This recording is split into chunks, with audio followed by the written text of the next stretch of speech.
Je pense qu'on va toujours se faire baiser. Ça va juste se transformer de plus en plus dans une société un peu oligarchique où t'as des entreprises, les plus grosses, elles vont devenir semi-publiques et elles paieront toujours pas d'impôts et les petits, les moyens, ils se font avoir. Je reste persuadé que c'est du fantasme de Klaus Schwab-like qui espère le mettre en place mais que ça finit toujours par collapse avant. Parce qu'il y a un moment en fait, c'est pas une centaine de personnes qui vont mettre en esclavage 8 milliards. L'analyse du bilan là depuis le début de Trump, c'est quand même une belle supercherie. Ils avaient annoncé 3000 milliards de coupes dans les dépenses. Jusqu'à aujourd'hui, je crois qu'ils ont réussi à économiser 160 milliards, sans parler du dossier Epstein. C'est vraiment le genre de gauchiste que je préfère aux hypocrites. C'est que lui, vraiment, tu lui dis est-ce qu'il faut construire des camps et mettre les gens au goulag, il te dit oui, c'est crève. Je te dis, mais en fait, pourquoi je bosse? On a construit un système où le plus efficient pour l'individu, c'est d'être un parasite. C'est pas de sa faute à lui, c'est juste que lui, il joue avec les règles qu'on lui a données.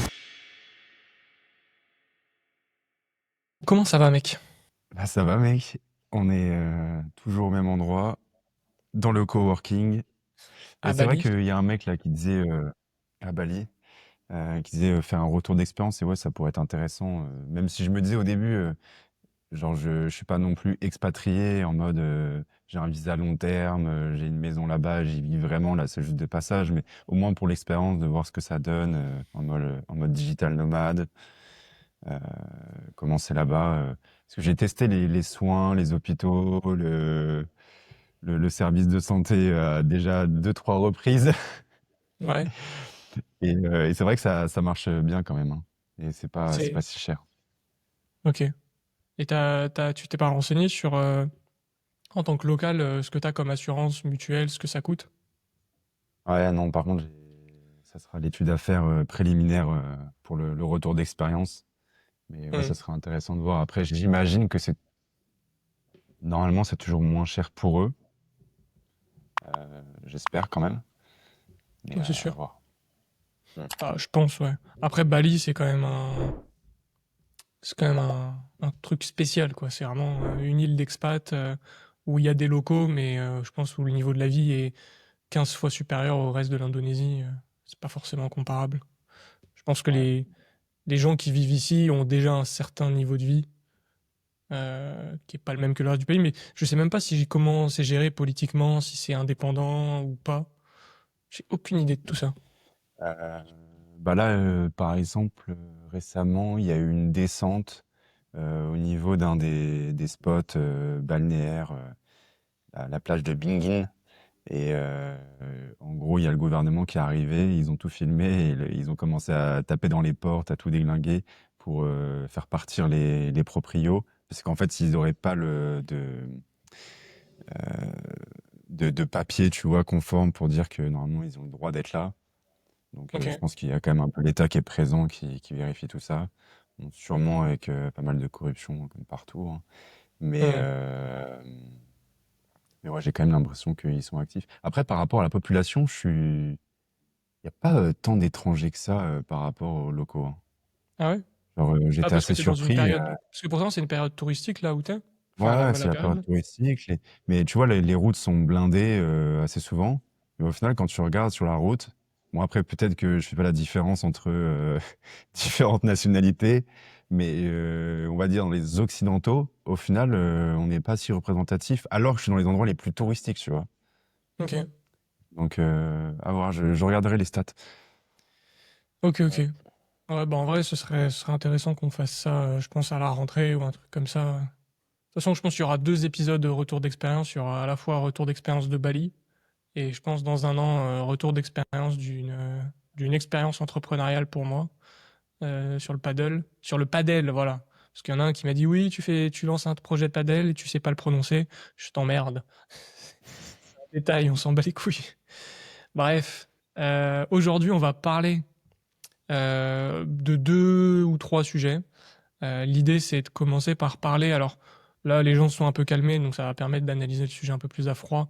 C'est les mesures du gouvernement Bayrou pour réduire le déficit. Euh, Il y a des trucs, franchement, il y a des trucs, j'ai envie de dire oui. Étonnamment, je pensais pas dire ça un jour d'un mot qui sort de la bouche de ce monsieur qui est François Bayrou, même si bon, c'est un ramassis de merde au global. Et surtout, on va parler d'un sujet.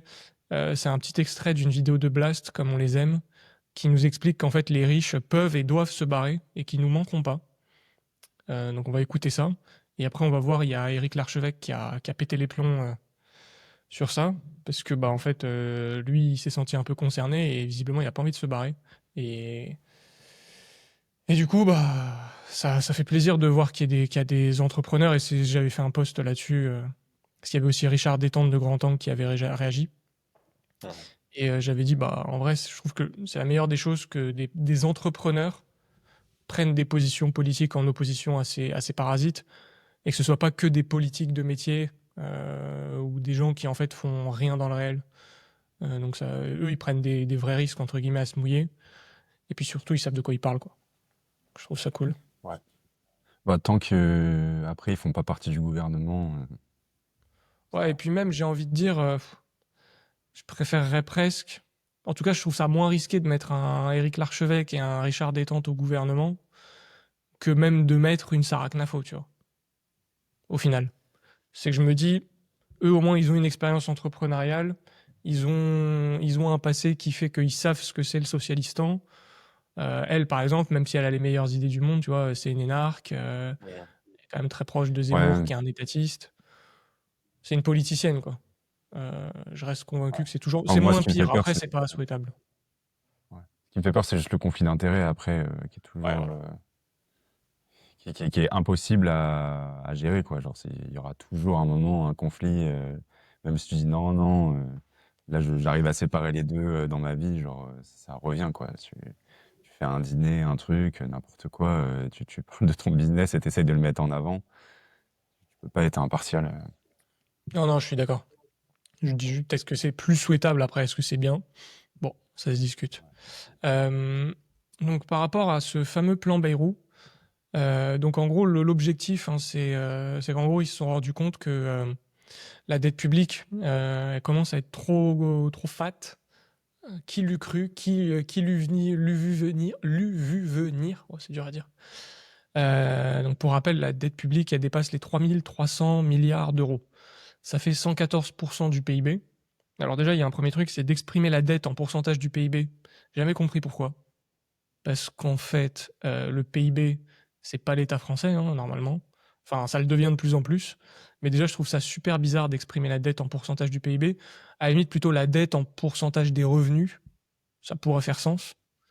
Ouais, des Mais revenus de l'État annuels, en fait. ouais, c'est ça. Et de se dire, mais en fait, mais ça ferait tellement peur, tu sais. On dirait, bah, en fait, là, l'État, il est endetté à À 1000%. 45 000 de ses revenus annuels. Est-ce que c'est un truc dans le genre, en fait? Attends, c'est combien? C'est au moins 20 Les, fois les revenus, c'est à peu près 600 milliards. Donc c'est x5. Ok, ah, c'est 600 milliards quand même par an. Ah bah, ils mangent bien, hein. Ils mangent bien à Ah, la non, c'est pas cantoche, hein. mal. Ah non, non, non, c'est un truc comme ça, c'est entre 600 et 700 milliards de mémoire. Donc ouais, c'est un beau bébé. Mais ça veut dire quand même que faudrait qu'il arrête de dépenser pendant minimum 5 ans pour commencer à rembourser. Bon, pas évident. Ouais. Donc Parce que c'est vrai l'objectif. qu'à l'échelle de l'État, à l'échelle Ouais. de l'État, ça paraît toujours assez abstrait, mais bah, à l'échelle du gouvernement entier et de l'État, de la France, mais juste tu remettrais ça au niveau de, je sais pas, une petite collectivité, une petite ville, et je te dis d'un coup, en fait, tu comptes l'endettement public par rapport à tout ce qui est fait dans la ville. Tu dirais, mais c'est quoi exactement le rapport? Ouais. C'est très étrange. Alors que tu pourrais juste te dire, voilà, par rapport à tout ce qu'on nous prélève chaque année, combien ça représente et combien on mettrait de temps à le rembourser si d'un coup on commençait à être, bah, on faisait une politique un peu plus d'austérité, qu'on faisait gaffe à nos dépenses au niveau de la ville. Mm. Ouais. Et donc en gros, l'objectif de François, c'est de faire quasiment 44 milliards d'économies. Alors, j'ai envie de dire seulement, mais pourquoi pas, hein, c'est toujours 44 milliards d'euros de prix.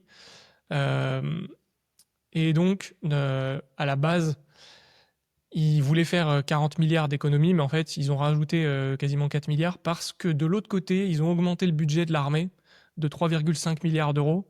Donc en fait, cette bande de Mongols, ce qu'ils se sont dit, c'est bon, bah, on a besoin de 40 milliards d'économies, sinon ça va pas. Entre-temps, ils se sont dit, bon, en fait, on va augmenter. Ils n'ont pas discuté. Ils se sont dit, bah, on va augmenter le budget de l'armée de 3,5 milliards parce que Poutine et le monde va mal. Du coup, après, ils se sont dit, ah bah en fait, il faut pas économiser 40, mais 44. Et du coup, les mecs, en fait, vous êtes juste des camés, ou vous êtes incapables de faire plus de vous restreindre à faire plus de dépenses, et ils sont même pas en accord avec eux-mêmes. C'est-à-dire que ça part de, on fait des économies, puis en fait, on doit faire des économies, des dépenses qu'on vient d'ajouter au moment où on a dit qu'on fait des économies. Bon, déjà, c'est d'une Après, ça, stupidité. je peux comprendre que voilà, ils ont peut-être de dépenser plus dans des choses qui sont urgentes et qu'en même temps, ils veulent diminuer leurs dépenses. Mais moi, en fait, ce qui me fait peur, c'est que surtout, ça soit que du vent, quoi.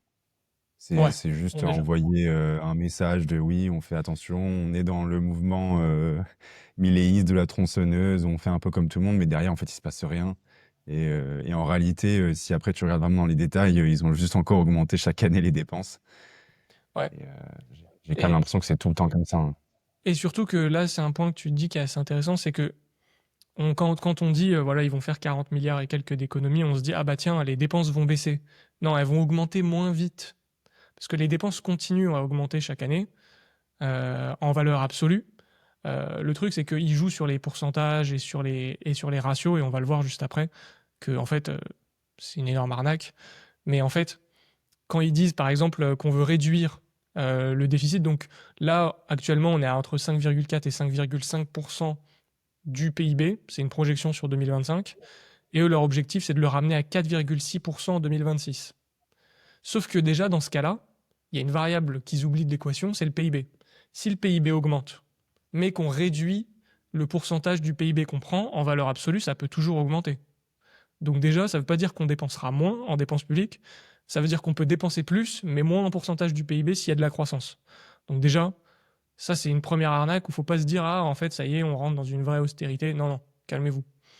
Ensuite, et ça va être un premier sujet, c'est d'exprimer le déficit en pourcentage du PIB. Ça, c'est lunaire. On parlait d'exprimer la dette en pourcentage du PIB avant, mais en quoi le déficit public a quelque chose à voir avec le PIB? Ça n'a aucun sens. Que attends, tu me corriges, hein, mais j'ai toujours un doute, mais le PIB, c'est bien la somme des importations et des exportations. C'est la somme du revenu qui est généré dans le pays. Donc non, non, c'est pas importation-exportation, c'est la balance commerciale. Ok, ouais, c'est quand même la Euh, balance, ouais. Genre, ouais, la balance c'est commerciale, net, genre ce qu'on gagne. ouais, c'est exportation moins importation. Non, le PIB, c'est le revenu. Je crois que c'est non, bah non, parce que ça c'est le PNB. C'est tout la somme des revenus qui sont faits au sein du pays, ce qui pose problème à bien des égards. Et d'ailleurs, je vous invite à aller lire un article d'Ulrich qui écrit pour notre blog, qui a écrit sur le PIB, en quoi c'est un très très mauvais indicateur économique. Parce que je vous donne un exemple. Euh, L'État imprime 100 euros, me le distribue parce que j'ai creusé un trou et que je l'ai rebouché, on a généré 100 de PIB. Est-ce qu'on a créé de la richesse? Non. Parce que en fait, bah, il y a eu 100 de revenus qui sont chez moi. Et en fait, et ça c'était Charles Gave, je crois, qui proposait ça. C'était au moins, quand on calcule le PIB, de retirer la dépense de l'État. Et ça, je trouve ça hyper intéressant. C'est qu'aujourd'hui, en fait, c'est l'inverse. C'est-à-dire que la dépense de l'État est inclue dans le PIB, ce qui fait que la dépense Mmh. de l'État, donc l'impression monétaire ou le prélèvement d'impôts qu'on redistribue à des gens, s'inclut dans le PIB. Mais il faudrait le retirer. Et là, on verrait que la France, elle a un PIB misérable. C'est parce qu'aujourd'hui, le PIB, pour vous donner un ordre d'idée, la France, on est à peu près à 57% de l'État dans le PIB. C'est-à-dire que si on retire le poids de l'État, il reste 43%. Et à 43%, on est bon dernier en Europe quasiment. Quand tu compares que d'autres pays sont plutôt à 40, Mmh. bah on perd 20% d'un coup. Ouais. Ouais, et puis après, les gauchistes vont nous dire, bah, les étatistes plutôt même, ce qui fait en fait toute la politique de France, que bah, la dépense publique, elle est génératrice de richesse et qu'elle est nécessaire. Et ils vont te dire, bah, en fait, non, t'as pas besoin de l'enlever dans le PIB. Et c'était comme la vidéo qu'elle nous avait fait, sur laquelle on avait réagi avec David Sainton, tu sais, sur, euh, Immobilier. sur la dette publique qui avait fait. Comment? C'était sur l'immobilier. Ah non, oui, c'était sur l'immobilier. Mais attends, on en avait réagi une autre, tu sais, où en fait, il avait inversé le tableau. Il avait dit non, mais en fait, les dépenses publiques, c'est du bénéfice. Donc, en Hmm. gros, il faudrait faire plus de dépenses publiques et parce qu'en fait, c'est des bonnes choses, c'est de la répartition, c'est de la création de richesse. Et en fait, eux, ils voient le tableau comme ça, quoi. Ah, parce que tu sais, c'était sa grande phrase, c'est Eureka hein, dont on parle. Il dit toujours, oui, les dépenses des uns sont les revenus des autres. Ce qui veut dire que si l'État dépense beaucoup, bah, tout le monde aura beaucoup de revenus. Tada. Hmm. Voilà, c'est ça le raisonnement niveau CM1. Alors que bah non, en fait, parce que les dépenses de l'État, c'est avant tout les revenus des autres qui ont été prélevés. Ça veut dire que tu diminues les revenus de tout le monde pour que l'État dépense, pour ensuite leur redistribuer. Sauf qu'entre-temps, tu as perdu la moitié et que tu l'as redistribué arbitrairement. C'est juste ça qu'il a oublié dans Ouais. l'équation. Donc c'est complètement con. Et du coup, pour exprimer là, les ratios dont on parlait, donc là on parlait de 5,4% du PIB, qui est le déficit public. Ce qui serait intéressant en fait, à mon sens, serait de le présenter non pas en pourcentage donc du PIB, mais en pourcentage des dépenses publiques déjà. En gros, combien l'État dépense chaque année et combien ce pourcentage représente. Parce qu'en fait, bah, c'est en ça que c'est intéressant. Le PIB, c'est pas l'État. Et pour ça, je vous rappelle on a développé le site Nicolas qui paye. Donc nicolas-qui-paye.org, qui est donc un site satirique qui a pour but de vous mettre en avant l'arnaque et le racket fiscal opéré par l'État français. Donc pour ceux qui n'avaient pas suivi, le concept est assez simple. Vous arrivez dessus, vous avez déjà le montant de la dépense publique, et on va revenir dessus très rapidement. Vous avez un panier avec toutes les dépenses publiques qui est pré-rempli. Vous ne pouvez évidemment pas le vider parce que c'est une arnaque. Et quand vous essayez de le vider, il faut répondre à des questions. Et si vous donnez des réponses socialistes, ça marche pas. Et si vous réessayez et que vous répondez avec une réponse libérale, vous êtes autorisé à supprimer la dépense du panier. Voilà. Et ensuite, vous pouvez le faire jusqu'à retirer les 25 articles du panier. À la fin, vous avez un certificat, vous pouvez nous partager. Et vous avez même un simulateur pour calculer vos impôts et le vol que l'État opère sur votre salaire. Donc voilà, il est fonctionnel, il est très bien, il va être amélioré, hein, on l'améliore constamment. L'objectif, c'est de faire des mises à jour. Justement, vous êtes déjà pas mal à nous en avoir suggéré que je me suis noté. Il y a d'autres personnes qui nous ont sollicité pour toujours améliorer la méthodologie de calcul, traiter plus de cas aussi, parce que c'est vrai que ça, c'est hyper limité. Ça s'applique pas aux cadres, aux grandes entreprises, aux libéraux. Donc, on va vraiment essayer de le développer pour que tout le monde trouve chaussure à son pied. Et il y a aussi vos commentaires que vous pouvez ajouter ici en mettant un témoignage. Ensuite, moi, je le valide au cas où il n'y ait pas des grosses conneries. Et ensuite, vous êtes posté directement. Donc là, on en a déjà, je crois, 2 nouveaux depuis la dernière fois. Donc on a Jean et on a Marc. Je crois. Non, Marc était déjà là peut-être. Donc on en a eu un depuis la dernière fois. Donc n'hésitez pas à venir mettre des commentaires et nous, on les partagera avec grand plaisir. Le point sur lequel je voulais revenir d'abord, c'est la notion de dépense publique. Ça, c'est un truc que les gens ont du mal à comprendre parce qu'on n'a jamais le même chiffre. En fait, on ne sait pas ce que c'est la dépense publique. D'un côté, on va voir du 600 milliards, de l'autre côté, on va voir du 1400. Personne ne comprend rien. Et en fait, ce qui est bien, c'est que le site vous explique exactement comment c'est structuré. Et l'arnaque, c'est que en général, quand on compte les dépenses de l'État, on va soit compter juste ça, et là on se rend compte que c'est 353 milliards, ce qui n'est pas grand-chose.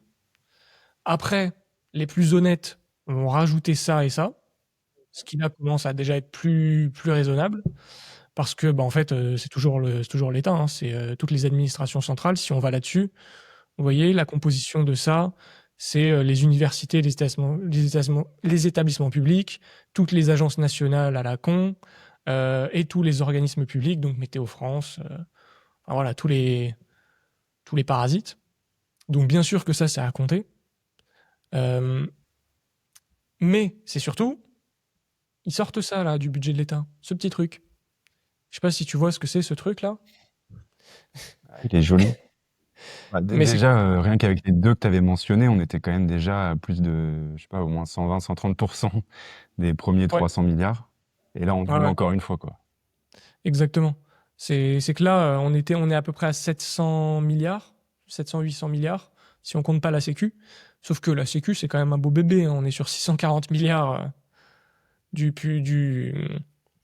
dépenses, ce qui représente quasiment la moitié déjà du budget public total, du vrai budget, pas le budget qu'on vous affiche. Et là-dedans, bah, il y a quand même pas mal de trucs.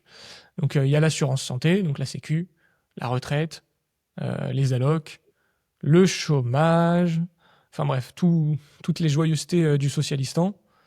Et, euh, et tout ça pour vous dire que déjà, si on exprimait ça en pourcentage du budget de l'État, je pense que le mieux c'est d'être honnête et de considérer que le budget de l'État dans ce cas-là, c'est bien 1466 milliards.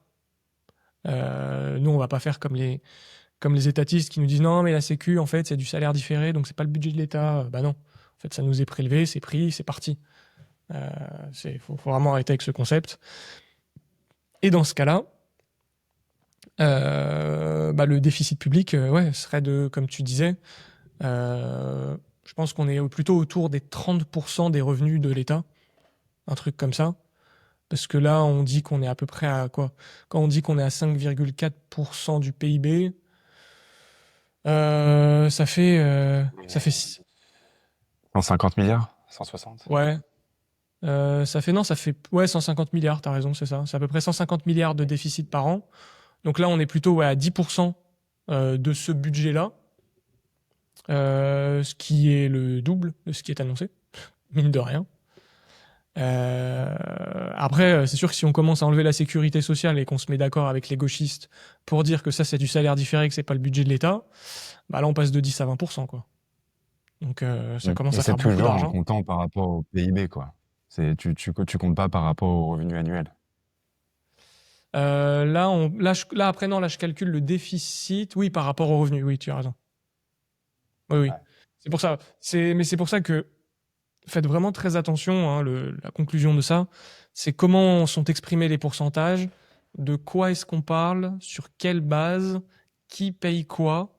Euh, voilà, je trouve que le site est assez pratique pour ça. C'est qu'il vous permet vraiment de visualiser en gros quel argent part où. Après, ce qui serait intéressant, et s'il y en a qui veulent vraiment se mettre sur le sujet, on peut bosser ensemble, ce serait vraiment de suivre exactement les revenus de l'État aussi, parce que là on parle vraiment du budget et des dépenses, mais c'est aussi un sacré bordel comment les revenus sont structurés. D'où vient quoi? Qu'est-ce qui vient? Par exemple, la plus grande recette de l'État, c'est la TVA. Combien ça représente? Combien représente l'impôt sur les sociétés? Puis son évolution au cours du temps. Tous ces trucs-là, moi je trouve ça hyper intéressant de pouvoir le suivre.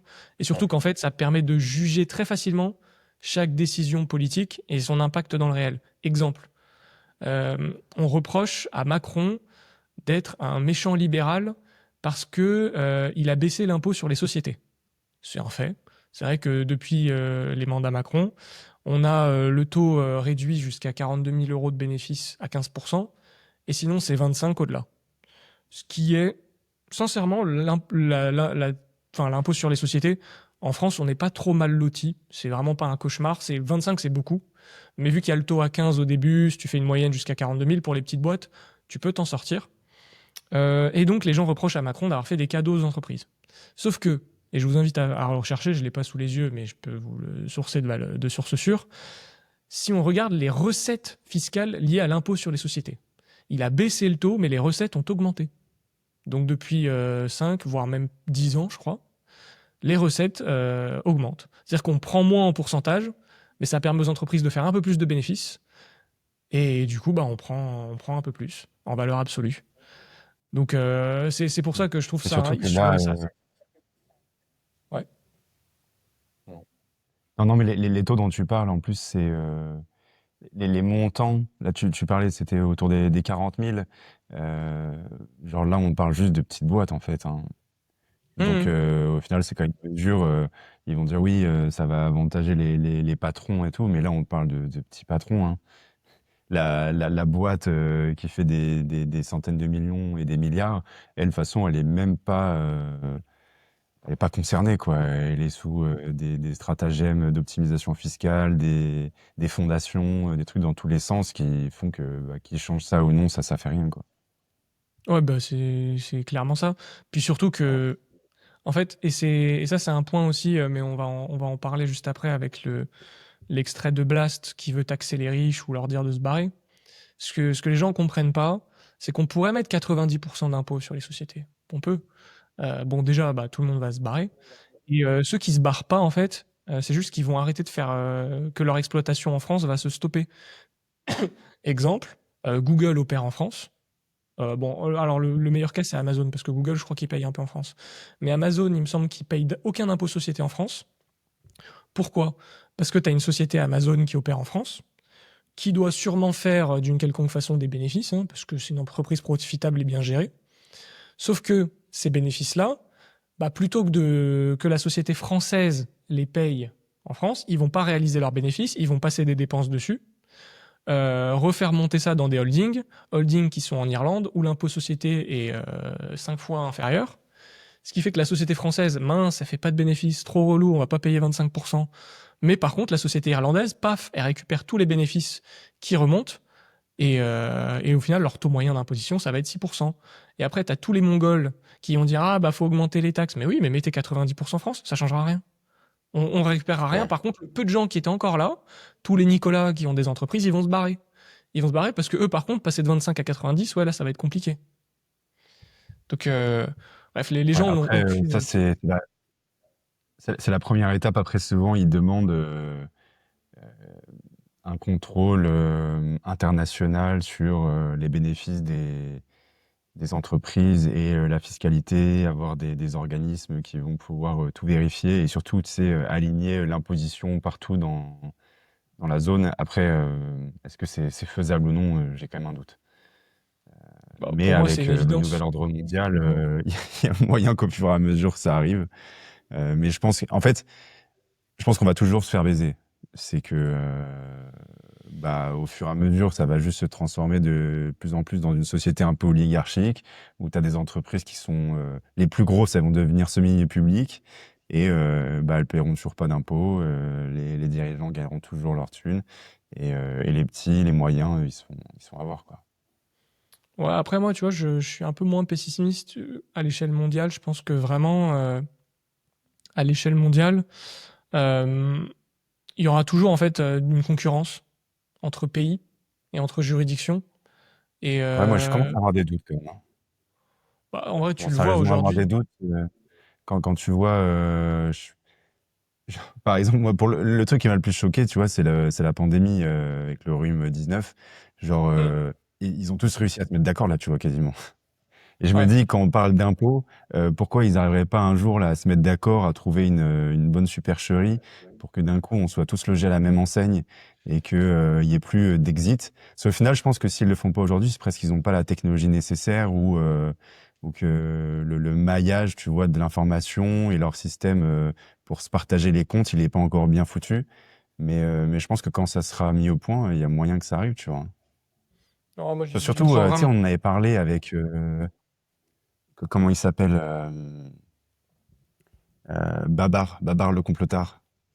Ouais. Quand tu regardes tous les documents qu'il y a entre les pays, tu sais, de création d'une monnaie numérique, euh, et tu sais, à chaque fois on se disait ouais, mais les mecs, ils ont des objectifs qui divergent, ils vont chacun vouloir leur monnaie et ils se mettront jamais d'accord. Et au final, à chaque fois, tu vois que ce qui rassemble, c'est la création de projets entre eux pour bloquer les sorties, tu vois. Par exemple, tu voyais, tu sais, la Chine qui travaille avec les États-Unis, avec l'Inde, avec, tu sais, l'Occident et au final, normalement, le bloc ennemi, au final, sur ces projets-là, souvent, ils sont assez d'accord, tu vois. Ouais. Après, je sais pas, je reste persuadé que c'est du fantasme de Klaus Schwab-like qui espère le mettre en place, mais que ça finit toujours par collapse avant d'être vraiment mis en place. Parce qu'il y a un Croise moment, les en doigts, fait, hein. c'est pas une centaine de personnes qui vont mettre en esclavage 8 milliards, tu vois. Il y a un moment, ça a pété, ça a pété. Il y a des peuples qui sont peut-être plus courageux que les Français, surtout, enfin, que les Français actuels, qui vont se dire, ouais, non, mais en fait, allez vous faire enculer, nous, on n'en veut pas de votre truc. Nous, je pense que vu qu'on est devenu un pays de cuck, pendant encore 50 ans, on peut le subir, tu vois, si on dit aux gens, oui, oui, prenez votre euro numérique, vous avez une monnaie fondante, et vous devez comptabiliser vos paies sur votre passe carbone, la moitié des Français vont dire ah oui, oui, oui, c'est nécessaire. Mais je pense qu'il y a plein de peuples dans le monde qui vont dire oui, oui, calme-toi. Quand tu vois qu'il y a autant de pays déjà qui sont réfractaires à abandonner le cash, va dire à un Allemand ou un Suisse d'abandonner le cash, et il va te dire non, non, en fait, moi je garde mon cash, et si t'es pas content, bah, je te tue. Parce que les Suisses sont armés, à notre différence. Les Allemands, bon, c'est un cas encore plus particulier, mais sur le sujet du cash, ils sont assez chauds. Donc je pense pas, tu vois, en tout cas j'ai bon espoir. Après, je peux me tromper et peut-être que Ouais. qu'on est tous devenus des merdes à l'échelle du monde, mais je pense pas. Sinon, il y a peut-être un scénario dans lequel c'est plus une attaque psychologique, tu vois. En fait, ça sera pas forcément obligatoire et sûrement et surtout surveillé à 100%. Tu pourras toujours en fait être en dehors du système, tu vois, avec des trucs comme Bitcoin ou d'autres cryptos bien anonymisés et tout. Et en gros, les gens le feront d'eux-mêmes ou l'exigeront des autres, exactement, tu sais, comme il y avait avec le masque, ce genre de choses, où c'est les gens entre eux qui étaient presque les plus Ouais. tortionnaires. Et en fait, à côté, si vraiment tu décides d'en sortir et de opt-out, alors tu pourras le faire. Mais en fait, la plus grande attaque, elle sera dans ta tête, te dire non, il faut absolument que je paye, c'est pour sauver la planète, c'est pour ci, c'est pour ça. Et il y Hum, a moyen que ça se passe plus comme ça. Ça serait la ouais, bonne option. Et du coup, l'éducation aurait son sens et ce qu'on fait sert pas à rien. c'est vrai. Bah, ouais, c'est vrai que ça, c'est plus un scénario envisageable. Après, je me dis, tu vois, dans le cadre, est-ce qu'on peut transposer le cas d'une pandémie où la menace est une maladie mortelle à l'instant T à ça? Je pense que dans le cas que tu décris, il y aura tellement plus d'inertie et ça va être tellement beaucoup plus gros et puis ça va. Enfin, ce que j'ai envie de dire, c'est que la pandémie, tu vois, il y avait aussi le facteur, ça va être temporaire. C'est-à-dire, voilà, on va vous enfermer, voilà, vous allez faire ça juste un temps, mais il y a quand même une fin. L'autre, quand même, c'est on plonge le monde dans une espèce de dystopie et il n'y a pas de début et de fin, quoi. C'est on y va et on sait Ouais, pas où mais on s'arrête. toujours, c'est toujours, tu sais, progressif et tu sais, ça fait Mmh, des pics, puis ça redescend, mais ça redescend toujours plus haut que ça a été avant. ouais. Mais Bah, ouais, je pense que ça va être progressif comme c'est un peu le projet de test. l'UE, en vrai. C'est que là, quand tu vois Lagarde qui a fait une déclaration récemment sur les monnaies numériques de banque, la monnaie numérique de Banque Centrale Européenne, et qui nous dit que ça va être bientôt mis en place parce que il faut s'adapter aux besoins des Européens. Mais c'est qui les Européens? Ouais, c'est trop fort ça. Moi, j'ai jamais dit ça, personne n'a jamais dit ça. Il y a aucun Européen qui se sont exprimés là-dessus. C'est juste elle, avec son armée d'esclaves dans son bureau, qui s'est dit bon alors, qu'est-ce qu'on fait? Parce que en plus, je pense pas que ce soit rempli de mauvaises intentions, hein. C'est vraiment, ils se disent, en fait, il y a une armée de gens qui leur font des petits rapports comme ça, qui vont tâter un réel qui n'existe pas, en se disant ah oui, les Européens, ils ont besoin d'une monnaie numérique. En fait, ils ont besoin d'avoir leur compte à la BCE parce que le compte à la Société Générale, ça marche pas. Il faut qu'on fasse ça, il faut qu'on fasse ci. Leur priorité, c'est le climat. Leur priorité, c'est ça. Bon, bah alors venez, on fait ça. Mais derrière, personne n'a été consulté. On en a rien à secouer.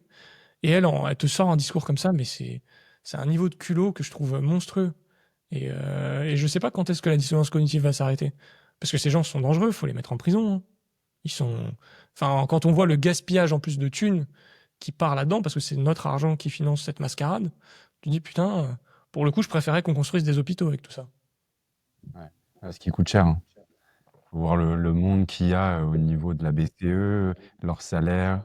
Genre, c'est un Colossaux. sacré machin encore, hein. Et C'est je compte comme. même pas encore ce qu'il y a à Bruxelles, les commissions européennes et tout, là, c'est fou. Ouais.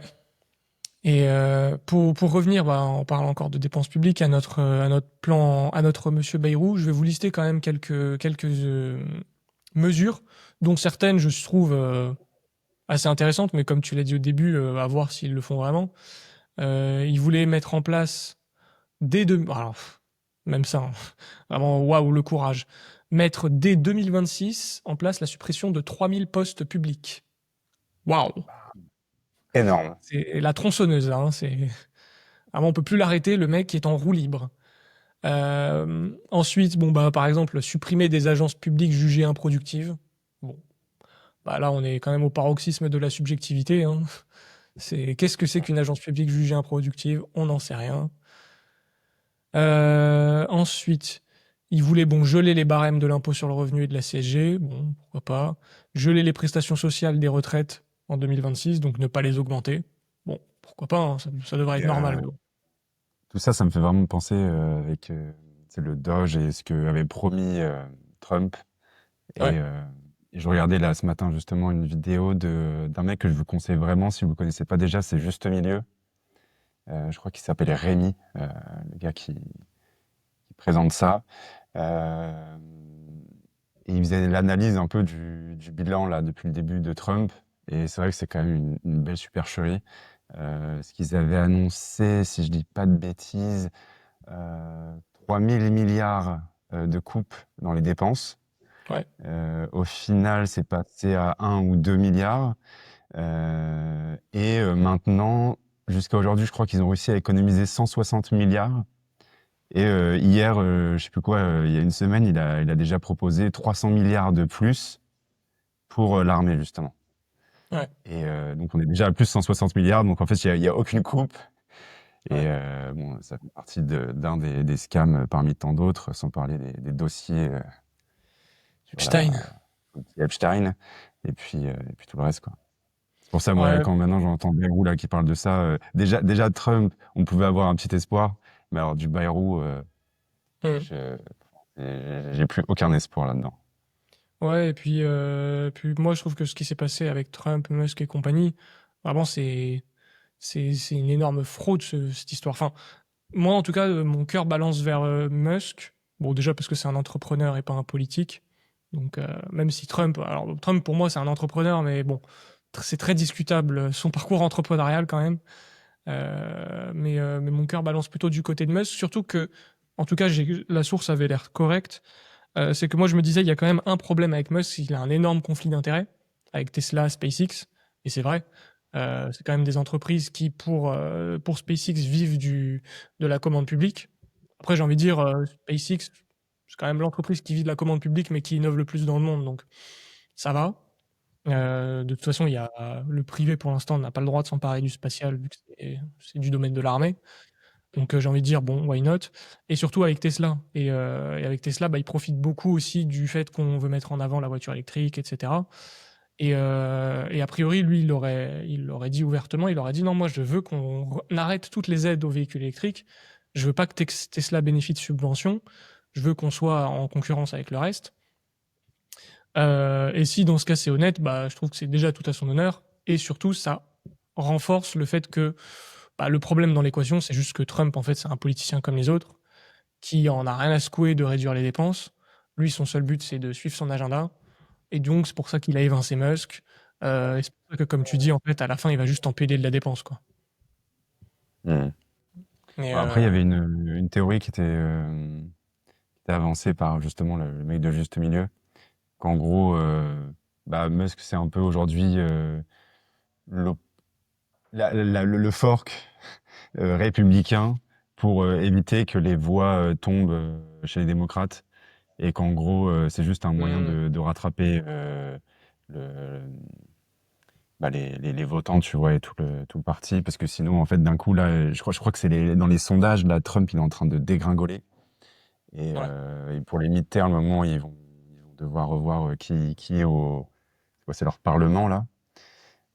Il y a Donc, ouais. moyen qu'il se fasse détruire. Donc, au final, ça paraît assez stratégique aussi de réussir à séparer les deux, de faire passer Elon Musk pour le grand entrepreneur qui est encore dans la bonne mouvance et qui, lui, va garder les promesses d'avant. Mais j'ai trop J'ai plus. d'espoir.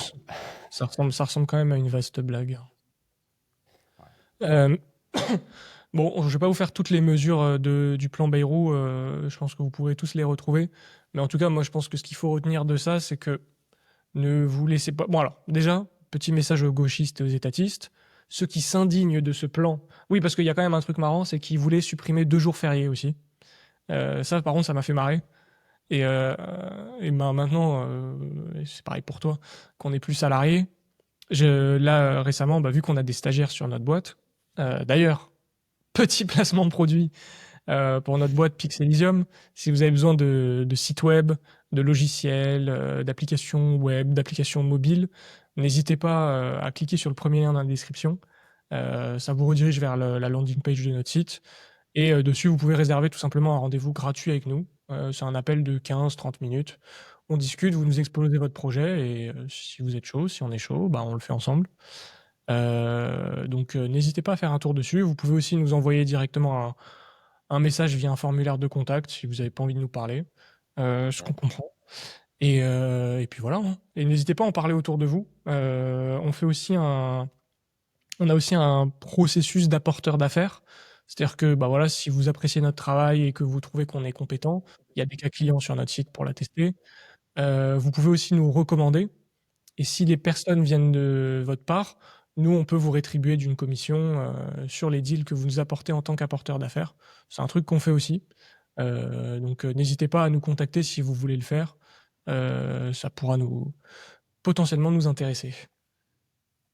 Et donc, ce que je voulais dire, c'est que depuis qu'on est entrepreneur et qu'on a en l'occurrence des stagiaires cet été, qu'on salue, bah il y a eu un lundi où ils m'ont dit ouais bah lundi du coup c'est férié machin, bah du coup on se voit mardi. Et j'ai oublié le concept du jour férié, le jour où en fait tu payes les gens mais ils travaillent pas. Et, et du coup ça me faisait vachement rire que Bayrou propose de supprimer 2 jours fériés, parce que j'ai envie de dire mais ça devrait juste pas exister ce truc. Ça n'a aucun sens. C'est vrai que comme c'est un peu nouveau pour moi qu'on ait une société, avant, en tant que salarié, en fait, c'est la boîte qui paye un jour en plus, c'est ça? C'est le Euh, gouvernement qui force l'entreprise à. Parce que attends, t'as vraiment ce jour-là à la fin sur ta fiche de salaire? je crois que ça dépend des jours fériés. Ouais, c'est C'est qu'il qu'il y y a a ceux qui sont redonnés. ouais. Parce qu'il y a aussi les jours de solidarité. Ouais. Et ça, ils en avaient pas augmenté d'un?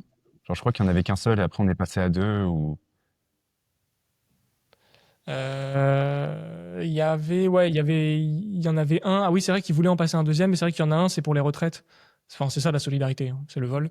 Attends, Euh, au début, c'était pas venu à cause de la canicule de 2003, un truc dans le genre? ouais, C'était ça, hein? ouais, c'était ça. C'était ça. C'était que, en gros, il faisait chaud, donc ça tuait des vieux.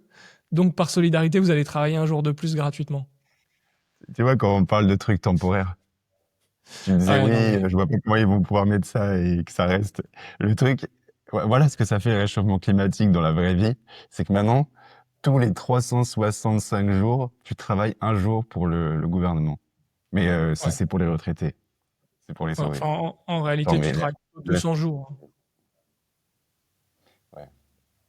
Si vraiment. Bah, d'ailleurs, Non, le mais jour quand de même. libération. Ouais, non, c'est vrai. Mais d'ailleurs, ça m'a fait marrer parce que le mouvement de Nicolas qui paye, ils avaient créé le jour de libération fiscale, qui est le 17 juillet, date de mon anniversaire. Et en gros, c'est à partir de ce jour-là où tu commences à bosser pour toi. Et je trouve ça très marrant parce que c'est long, hein, de janvier à juillet, hein. C'est très très long pour commencer à bosser pour soi-même. Et, euh, et pour les jours Le fériés, jour du donc ouais, c'est bien dépassement. ce que je. Comment? Le jour du dépassement. Bah, c'est exactement Le pareil, vrai. ouais. Sauf qu'il y en a un où c'est vrai et l'autre c'est du mytho. Mais pour les jours fériés, du coup, pour répondre à ta question, donc oui, ça dépend des jours. Il y en a qui sont payés, d'autres non. Mais par exemple, en France, on a quand même la fête du travail, qui est un concept fou. Et donc c'est le 1er mai. Et le 1er mai, donc, si le salarié ne travaille pas, il est payé par l'entreprise. Il est maintenu. Après, pour les autres, normalement, pas forcément. Donc ça veut dire que dans ce cas-là, ça reste quand même scandaleux, c'est-à-dire que tu forces à ne pas travailler le jour férié, ou en tout cas tu crées une espèce d'incitation pourrie. Enfin bref. En tout cas, moi ça me faisait marrer, parce que les gens étaient outrés qu'on retire le jour férié, alors qu'en vrai, ça va rien changer à votre vie, hein. Si vous voulez prendre des congés, prenez-les, hein. Il y a les congés payés déjà, il y a une belle arnaque. Arrêtez de C'est nous. exactement un peu comme, tu sais, le ticket resto, quoi. On t'oblige à dépenser ta thune d'une certaine manière. Ouais. Bah, les tickets resto, d'ailleurs, c'est un excellent sujet, ça, hein, parce que j'avais eu une discussion pareille avec mes potes un jour, et ils étaient là en mode, alors que c'est des gens qui gagnent quand même plutôt bien leur vie, qui sont indépendants, c'est pas des mecs au RSA, ou qui sont au SMIC et qui les reçoivent et que c'est vraiment important pour eux. Ils me disent non, mais c'est bien les tickets resto, franchement, c'est un complément tous les mois, l'entreprise paye la moitié. Et là, je suis en mode, mais ce que l'entreprise paye en plus, c'est du salaire qu'elle ne te donne pas. Hein. Et déjà, commence par là. Ensuite, toi, on te prélève quand même la moitié de ton salaire obligatoirement. Donc ça veut dire que, ok, en général, on donne 180 balles de tickets resto. Les 90 euros, tu les aurais sûrement alloués quand même dans de la bouffe. Parce que tu manges pas pour moins de 90 euros par mois, même les 180. Effectivement. Mais à moins d'être un immense débile qui se laisse mourir de faim si on ne lui donne pas des tickets resto, il n'y a rien qui justifie qu'on te file des tickets resto. Par contre, ce que ça fait, c'est que ça vient engraisser des boîtes comme Edenred, comme Swile, et toutes ces boîtes parasitaires qui ont créé un business de cartes tickets resto, qui prennent des commissions astronomiques aux commerçants qui l'acceptent, et qui viennent en fait se placer comme des ponctionnaires entre les deux, ce qui fait qu'au lieu d'avoir 180 euros par mois de salaire pour manger, tu te retrouves avec 180 euros, dont il y a une part en fait qui va, je pense qu'il y a quoi, il y a 20-30% qui va partir chez Swile, comme ça, voilà. Parce Si qu'on je a dis pas de décidé. bêtises, c'est une licorne en plus. C'est une Ouais. entreprise qui a dépassé le milliard de CA, c'est pas de bénéfices, hein, De donc capitalisation. de capitalisation. Donc faut Ouais. se dire en fait, par une loi, ils ont réussi à créer là cette fois une vraie verrue qui vaut plus d'1 milliard. Genre en fait d'un coup il y a tout ça de capitaux qui ont été déplacés pour un truc qui sert à rien. Genre tu pouvais juste avoir ta carte bleue où tu as ton argent. Maintenant, il faut qu'il y ait encore une société qui se rajoute et une nouvelle carte dans ton portefeuille monnaie. Genre c'est les gens après Et applaudissent puis, quoi, ils en veulent plus. il y a de la concurrence, hein. Attention. C'est que il y a pas que Swile, hein. Il y a Edenred, et il y a toutes les boîtes comme ça qui gravitent. Le business est colossal. Et surtout, moi, ce qui me fait mourir de rire, c'est que du coup, ces gens qui ont les cartes tickets resto, ils sont là en mode c'est génial. Mais en fait, ils s'indignent tous les 3 mois parce que tous les 3 mois, on flèche les dépenses des tickets resto. Tu sais, au début, on pouvait faire ses courses avec. Puis en fait, après, on peut faire que de la bouffe. Puis en fait, maintenant, c'est que de la bouffe à consommation instantanée. Et tu sais, en fait, ça Ouais, change puis tout. avant, tu pouvais dépenser jusqu'à 38 euros. Après, maintenant, je crois que c'est 19. Donc, Il y a tu t'es 25, obligé je de faire crois, de mémoire. ouais, peut-être même moins. Et Ouais. en plus, ça veut dire que si tu veux dépenser plus, t'es obligé de faire d'abord par carte, puis après avec ton. Mais maintenant, comme il y a ces super entreprises qui ont trouvé la parade, maintenant, tu peux le faire le complément avec ta carte bleue. Donc, ça va, c'est intelligent. Elles valent pas 1 milliard pour rien. Mais Ouais. c'est Mais vraiment ça, c'est un. c'est l'histoire du trou qu'on creuse et qu'on rebouche, quoi. Ouais, et puis là, c'est vraiment le capitalisme de connivence par excellence. C'est vraiment. C'est. En fait, pour moi, hein, si vous ne voyez pas le problème à ça, vous êtes foutu. Mais vraiment, si pour vous, les cartes tickets resto, c'est nécessaire, ça aide les gens, enfin, posez-vous 5 minutes, prenez une journée de congé, réfléchissez, ouvrez un bouquin et remettez-vous en question. Parce que vraiment, le concept est absurde. C'est... Et en fait, moi, ça m'énerve parce que je parle avec des gens intelligents, sensés, et qui, même sur ça, trouvent le moyen de me dire mais non, mais ça aide un petit peu. Mais putain, vous vous rendez pas compte que c'est l'illustration du problème des 50 dernières années. Pour moi, c'est vraiment un sujet hyper révélateur. Et si tu comprends même pas ça, en fait, l'avenir, il va être compliqué. Hein. Tu vas avoir du mal à t'en sortir. Enfin bref, c'était encore une parenthèse sur ce sujet, mais que je trouve vraiment intéressant, parce que en fait, tout le monde est concerné, mais personne ne se pose des questions. Parce que oui, Et, on a et quand même oublié une variable dans tout Ticket ça. Resto, il est Ouais. obligatoire au-delà d'un certain nombre d'employés, c'est ça? Ouais, il y a des obligations légales, je crois, à partir d'un certain nombre d'employés, mais surtout qu'en fait, t'as même pas besoin de l'obliger. C'est qu'en fait, t'as des exonérations fiscales dessus. Donc l'entreprise, elle a tout intérêt à verser ça. C'est pour ça qu'elle le verse. C'est que les 180 balles de salaire qu'elle te verserait, faut enlever la moitié dessus. Donc tu te retrouves avec 90. Là, à la place, euh, ça lui fait une exonération sur ce qu'elle te verse en tant que ticket resto. Donc le pourcentage qui finit chez toi à la fin est plus élevé. Mais là, c'est vraiment ce qu'on voit et ce qu'on voit pas de Bastia. C'est-à-dire, en fait, ce qu'on voit, c'est ton argent qui arrive ici, mais en fait, ce qu'on voit pas, c'est qu'à la base, en fait, c'est juste pour avoir une exonération fiscale. C'est juste ça. Donc, ça démontre bien tous les effets de bord de la fiscalité, surtout quand elle est abusive comme en France. Mais bon, Parce pour, qu'après, on peut se demander, mais comment font les autres pays qui n'ont pas de ticket resto? Alors, est-ce que les salariés ne mangent plus? bah, c'est bien connu, hein. C'est bien connu. Et d'ailleurs, par exemple, concept très rigolo, au moins en Suisse, vu qu'on a quand même eu une expérience en Suisse, eux, ils ont un modèle qui est différent, mais que je trouve déjà beaucoup plus sain. Et d'ailleurs, en fait, non, qui est vraiment plus sain. C'est qu'ils n'ont pas besoin de swile et d'entreprises parasitaires. C'est-à-dire qu'en fait, ils te disent, bah voilà, on considère que tu as besoin de 15 francs par jour pour manger. On te file 15 francs par jour en plus. Voilà. En cash. Ouais. Exonéré de tout. En gros, c'est à côté du salaire. Et ils te le donnent. Et voilà. Donc l'État, bah en fait, incite à faire ça. Et d'un côté, je me dis, bah ok, tu vois, c'est toujours de l'argent versé aux salariés qui n'est pas taxé. Donc très belle initiative. Mais il n'y a pas le facteur swile au milieu qui parasite le tout. Ils te donnent le cash, mais moi, si demain je veux le dépenser pour acheter des chaussures, je peux. Bon, c'est juste que si je mange pour moins de 15 francs par jour, c'est que je mange des cailloux, tu vois. Et c'est hyper malin, c'est pas compliqué à mettre en place, il n'y a pas de système très complexe. C'est en plus, le patron il remplit une feuille et voilà, c'est fait. Parce qu'en plus, ta carte Swile, c'est la boîte qui la paye. Je me rappelle plus, mais Oui, oui, oui, il me semble que c'est vrai. tout est à la charge de l'entreprise, hein. Tu la perds, c'est à toi de la repayer, mais c'est tout. Ouais. Ouais. Oui, oui, non, il y a tous les coûts engendrés au début, puis je pense que l'entreprise a des coûts en plus euh, pour, je sais pas, pour interagir avec Swile, il doit y avoir des frais quand même quelconques. Ouais. Donc oui, non, c'est pas un dollar, hein.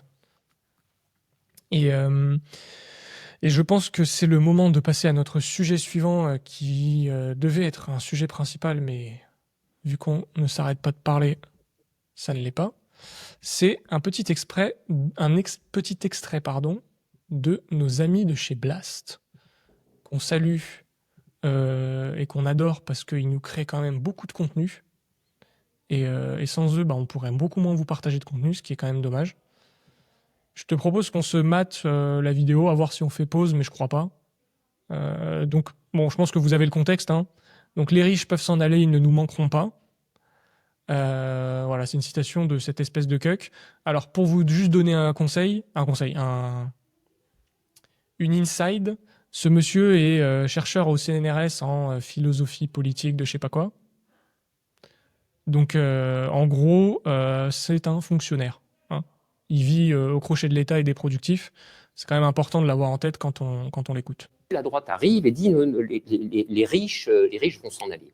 Et Zuckman a une objection qui est partagée par beaucoup de formations politiques à gauche. Enfin, beaucoup, il n'y en a pas finalement des formations politiques à gauche, hein, il n'y en a pas tant que ça. Mais c'est une ligne argumentative qui a été reprise notamment par la France Insoumise, qui consiste à dire mais non, en réalité, on va mettre une exit tax. Et puis de toute façon, vous savez, les riches ont beaucoup trop d'intérêts et de choses qui leur sont favorables en France, ils vont rester. Et moi, je trouve que c'est pas une bonne idée. Je trouve que c'est pas une bonne ligne argumentative. Parce que si tu veux, si jamais on monte un peu la température et qu'au bout du compte, il y en a qui finissent par partir pour de bon, alors on dira, alors là, vous voyez, là, ils s'en vont. Donc, c'est pas bon du tout, il faut s'arrêter. Moi, sur cette... Je suis obligé de faire pause. Parce que tu sais, quand on prend l'analogie de la grenouille là, qu'on met dans une marmite, eux, en fait, ils l'appliquent premier degré. C'est des malades Ah. mentaux. Non, mais souvent, je pense que souvent, quand ils doivent regarder nos vidéos, ils doivent se dire, mais oui. Genre, ils doivent pas se dire, ouais, ils vont un peu trop loin. Non, ils écoutent, ils disent, bah oui, c'est juste que c'est bien, en fait, tout ce que vous racontez.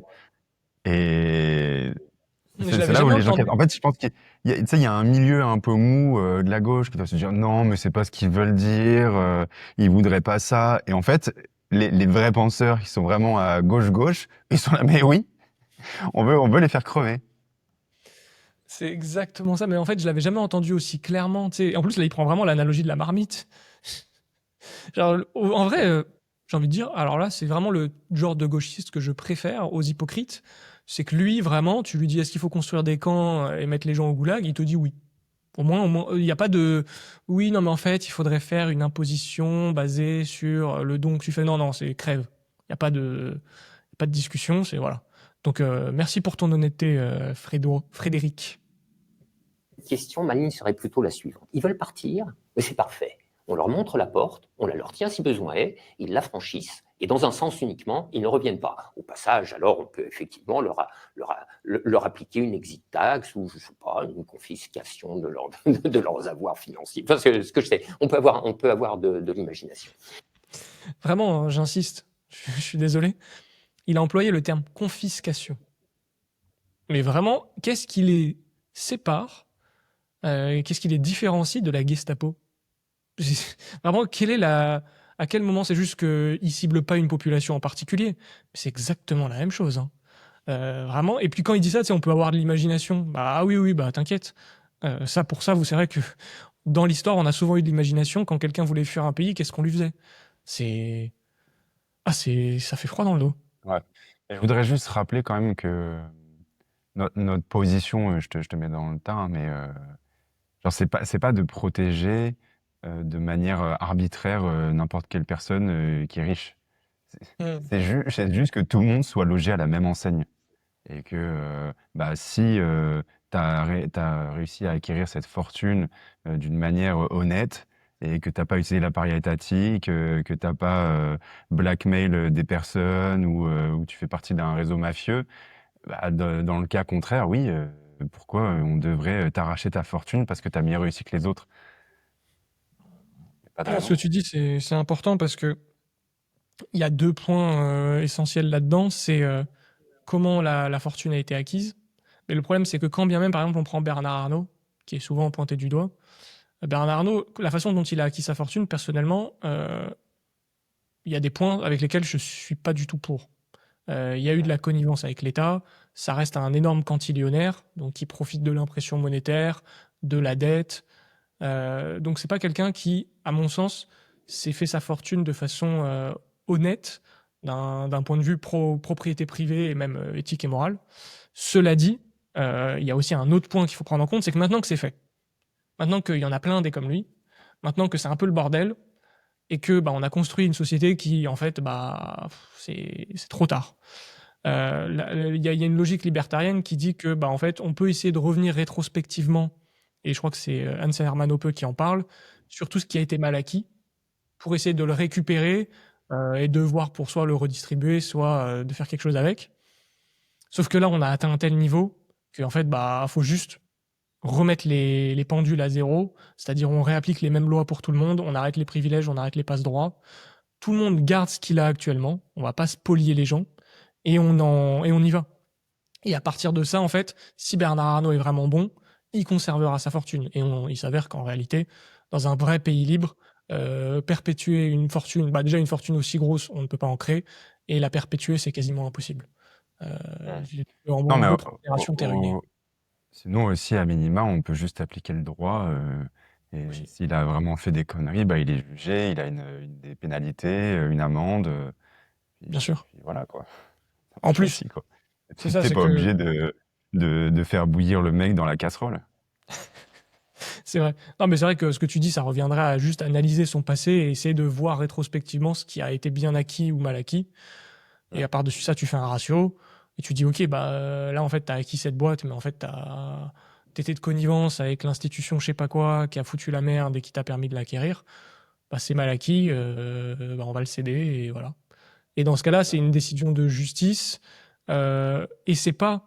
Parce que les gens vont dire, ah voilà, vous voulez exproprier les gens, vous respectez pas la propriété privée. Non, parce que la propriété privée a été violée initialement, donc derrière, en fait, elle a été mal acquise, donc on peut lui retirer. C'est pas, je l'ai eu de manière malhonnête, elle est à moi ad vitam aeternam. C'est toujours sous condition de l'avoir obtenue correctement, en respectant le droit de propriété des autres et sans utiliser la coercition. C'est un point important. Et en réalité, moi, c'est pour ça que le plan Bayrou m'a fait bondir, et notamment en entendant ce genre de choses, parce que je me souviens de la crise des subprimes en 2008, dans laquelle l'analyse avait fini par incriminer, tu sais, les formules de rémunération des traders avec leurs bonus, qui c'était un système d'incitation qui les poussait à faire littéralement n'importe quoi. Et à ce moment-là, on a entendu des gens. N'importe quoi. N'importe quoi. Non, mais en fait, toutes ces phrases, c'est des masterclass, je trouve. Alors, c'est marrant, il parle du plan Bayrou qui a dû le faire bondir. On n'a pas bondi pour les mêmes raisons, j'ai l'impression. Mais là, son histoire de la crise des subprimes qui serait due au calcul des bonus des traders, Mais mec, tu sais comment sont rémunérés les traders actuellement? Exactement pareil, x 10. Qu'est-ce que tu racontes? Tu sais, là, il a dit ça en plus, et ça, c'est vraiment leur force, c'est qu'il a dit oui, en gros, il a été décidé que c'était à cause des traders. Tu sais, genre, il y a eu une étude scientifique qui a attesté que c'était ça la raison. Et, Ouais, c'est euh, et très c'est... simple. C'est D'accord. c'est une crise d'une ampleur folle, d'une complexité aussi quand même assez énorme, parce qu'en plus elle a touché quasiment tout le monde. Mais lui, il te dit non, non, c'est simple, c'était une ligne là qui a tout fait planter. Ouais, et puis c'est du scientisme de bas étage, c'est-à-dire en gros, voilà, ça a été parce qu'il a pas dit la science a démontré, il a pas osé, mais c'est toujours la même chose. C'est en gros, il y a eu 3 articles qui sont allés dans le même sens par des médias subventionnés. Bon, bah on a décidé que c'était la vérité, et maintenant ça te sert de source, alors que la source est juste pourrie. Et, euh, et donc non, la crise des subprimes. Et d'ailleurs, je suis en plein débat sur Twitter là. Les notifications que vous voyez ici, c'est sur ce sujet. Comme quoi la crise des subprimes serait à cause de ça. Bien évidemment que non. La crise des subprimes, mais je vous invite à voir les vidéos qu'on a fait avec Théo Mogenet, où ça vous permettrait de bien comprendre ce sujet. Mais la crise des subprimes n'est pas du tout... Enfin, si, les traders sont à incriminer dedans, mais la source du problème, encore une fois, c'est la monnaie et l'État. C'est le gouvernement américain qui voulait que tout le monde ait une maison, donc c'est des facilités de crédit des banques commerciales avec le soutien de la Fed à des gens qui sont pas solvables. C'est ça multiplié par 10. Ensuite, c'est le fait que, vu que l'impression de monnaie commerciale se fait avec des collatéraux, qu'est-ce qu'on met en collatéraux? Des prêts accordés, acquis à des gens non solvables, les produits subprime, qu'on a camouflés dans des produits complexes, les CDO. Tu utilises ça comme collatéral. À partir de ça, tu peux encore créer plus de monnaie pour prêter à encore plus de gens pourris. Tu tournes, tu tournes, tu tournes, ça fait une bulle, ça explose. Mais à la fin, le problème, c'est initialement qu'on puisse permettre de faire tout ça arbitrairement et qu'en plus, on rajoute une surcouche d'agences de notation corrompues qui mettent un tampon triple A dessus pour dire oui, oui, c'est bon, vous pouvez y Ouais. aller. Et, plus le bail-out, le fait qu'on va Et renflouer, et évidemment, que ça traînait sous le tapis et que je pense qu'ils savaient déjà que ça pouvait se passer comme ça. bien sûr. Parce que je pense C'est qu'il y avait eu des cas précédents où il y avait déjà des banques qui avaient été renflouées. Et donc, ta vision du risque, elle n'est pas du tout la même.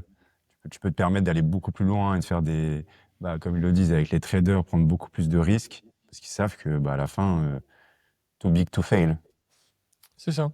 Et il y a juste eu Lehman Brothers qui est tombé, mais c'était vraiment pour l'exemple et ça a été un peu le truc pour dire ah, vous voyez, hein, il y a une banque qui a fait faillite, mais en fait, derrière, ça a juste été une vaste arnaque. Et comme tu disais, ouais, on a socialisé les pertes. Alors que là, les banques auraient dû toutes prendre leurs pertes. La moitié aurait dû fermer. Et à la place de ça, on a pris votre argent et on a dit on va renflouer les banques qui ont pris trop de risques. Donc Mm. oui, évidemment. Mais le Et en problème, même du coup, c'est temps, pas les traders. ouais, et il y a un point, il faudra que je recreuse ça, mais c'est pas mal décrit dans le livre. euh, mince, j'ai oublié le nom. Le monstre de Jekyll Island. Mhm. The Beast from Jekyll Island de J. Edward Griffin, c'est sur le fonctionnement de la banque, la réserve fédérale et des banques et de sa création. Et c'est vrai qu'en même temps, la réserve fédérale et le dollar maintenant tel qu'il existe, genre c'est une création privée. Donc en fait, eh, le danger, c'est pas de se dire ouais, c'est l'État qui contrôle la monnaie et on se fait avoir. C'est en fait de faire croire que c'est l'État, alors que derrière en fait c'est les entreprises, qu'elles se renflouent avec leurs propres outils et qu'elles utilisent l'appareil étatique pour te forcer à utiliser une monnaie qui en fait leur sert. En fait, c'est toujours la même chose. C'est des entreprises qui se servent de l'État pour que ça devienne pour donner une bonne image en fait, pour d'un coup le blanchir et dire non, non, mais c'est pour vous, c'est normal, c'est fédéral, alors que pas Mhm. du tout. Ouais. Et en fait, c'est là où il y a une grande différence entre les étatistes et nous, et les libéraux. C'est que les étatistes vont dire ah bah du coup, vous voyez, le problème, c'est les entreprises.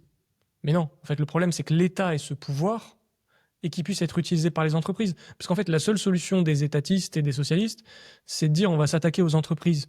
Mais qu'est-ce qu'on va faire? On va changer la nature humaine et on va rendre les gens gentils pour qu'ils arrêtent de profiter des privilèges qu'ils peuvent obtenir. Oui, bah ça revient à mettre les gens dans des cages, ça ne marche pas. On l'a essayé des dizaines et des dizaines de fois sous toutes ces formes, ça ne fonctionne pas. Donc la solution, c'est d'empêcher ces entreprises d'accéder à un pouvoir trop grand en s'emparant de l'appareil étatique, et donc en fait de juste réduire le poids de l'État et de dire en fait l'État il touche pas à la monnaie, l'État il touche pas à l'économie, l'État il touche au moins possible, parce que comme ça s'il est corrompu, ça fait moins de dégâts. C'est juste ça le principe. Et là on en a l'exemple parfait. Bon, on le laisse terminer, il reste 30 secondes. Qui disait mais non, attendez. Si vous commencez à réguler la rémunération des traders, ils vont s'en aller. Mais oui, mon vieux, c'est exactement ce dont il s'agirait. C'est qu'ils s'en aillent. Et ils ne nous manqueront pas. Bon, bah voilà, c'était simple et efficace. Et en plus, c'est effectivement ce qui s'est en partie passé en France. Hein. Il y a quasiment plus de traders en France. Mais c'est parce que la fiscalité est d'une stupidité colossale et qu'en plus, tu es une institution financière, tu vas pouvoir payer plus cher et ça te reviendra moins cher un mec à Londres, en Irlande, en Suisse ou aux US qu'en France. Donc vraiment, c'est d'une débilité. Bah oui, forcément, ils vont se battre. Par contre, ce qui va manquer en France, c'est les cotisations et les impôts qu'ils payaient. Hein. Ça, par contre, il oublie de le dire que derrière, c'est un manque à gagner pour sa mascarade qui est colossal. Ouais, puis en plus, c'est un manque presque de souveraineté à la fin, parce que c'est le pôle financier aussi qui part. C'est-à-dire que tu n'as plus de bourse locale qui a une ampleur significative et en fait, tu perds de plus en plus de pouvoir et tu le centralises autre part, quoi. Ouais. Ouais. Et l'autre point, c'est qu'il a vraiment l'air de dire que les traders ne servent à rien. Ouais. Mais c'est d'une certaine façon, ils sont devenus parasitaires parce que le système est complètement foutu et qu'on a créé des règles bêtes qui font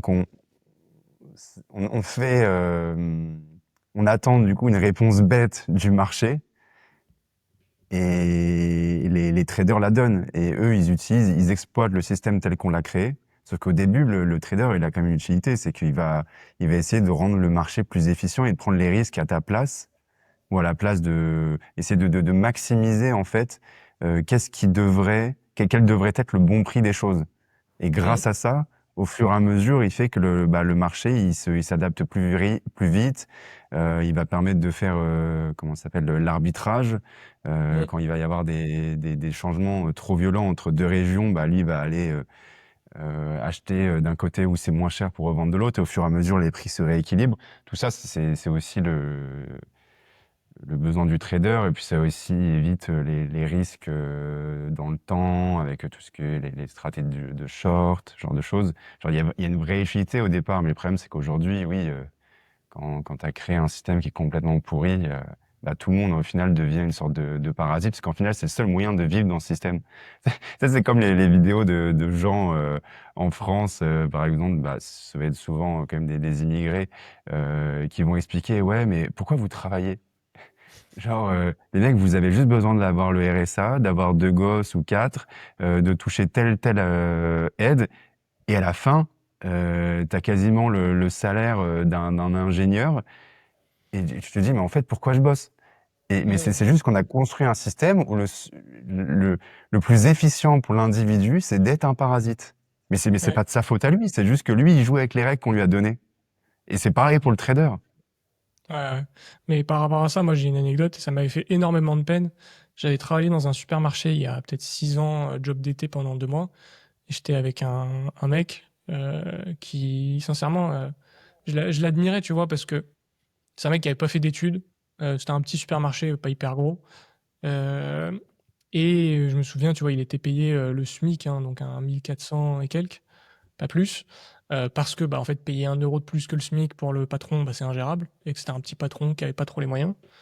Et on parlait, et moi déjà, ça m'avait soigné de me dire, en fait, je veux pas faire ça toute ma vie, parce que ranger des surgelés à 5 heures du matin, c'est pas une vie. Tu le fais parce que tu en as besoin, mais t'as pas envie de faire ça toute ta vie. Lui, malheureusement, il avait pas le choix, il avait la trentaine, et moi, j'avais la vingtaine, et il m'expliquait, et je comprenais pas encore tous ces enjeux, mais maintenant, ça résonne tellement. Il me disait, en fait, moi, tous les matins, là, je me lève pour 200 € par mois. Il avait fait ses calculs. Et s'il bossait pas, RSA, je crois qu'il comptait même pas le fait de se mettre au chômage, mais juste il comptait le RSA, plus toutes les aides qu'il pouvait avoir, APL, etc. Il me semble qu'il avait une famille. Il m'a dit, bah, en fait, c'est un différentiel de 200 € par mois. Et je pourrais en fait passer mes journées à rien branler et faire 500 € par mois au black et mieux gagner ma vie. Sauf que, bah, en fait, lui, il avait pas envie d'être malhonnête. Ces 200 € par mois, il en avait besoin, surtout. C'était ça le vrai problème. C'est qu'il me disait, bah, moi, 200 € par mois, c'est énorme. C'est l'entretien de ma voiture, c'est l'assurance, c'est le fait de pouvoir faire des trucs avec ma femme. Sinon, en fait, je les fais pas. Et en fait, ce mec-là, lui, il était juste piégé par honnêteté. Mais j'avais presque envie de lui dire, mais mec, va dealer, en fait. va faire quelque chose, enfin, pas forcément du deal, tu vois, mais juste va faire des trucs au black. En plus, t'es un passionné de voiture. Va juste faire ça au black à côté. Fais-toi 500, 1000 € par mois, même si tu peux, et tu vas avoir une vie de rêve. Qu'est-ce que tu te fais chier à te lever tous les matins pour 200 €? Et c'est vraiment le symptôme, c'est que bah lui, on va dire qu'il a eu le raisonnement, je sais même pas si on peut dire honnête, mais qu'est-ce que vous feriez à sa place? Qu'est-ce que les gens font à sa place? Bah, ils se lèvent pas, hein. Et ils ont raison. En vrai, ils ont complètement raison. C'est que les incitatifs du système sont pourris. Et au-delà de ça, en fait, enfin, au-delà de cet exemple où tu es incité à avoir des comportements parasitaires, donc là, dans le cas de la personne dont je parlais, bah, tu es incité à faire du black quoi, à côté.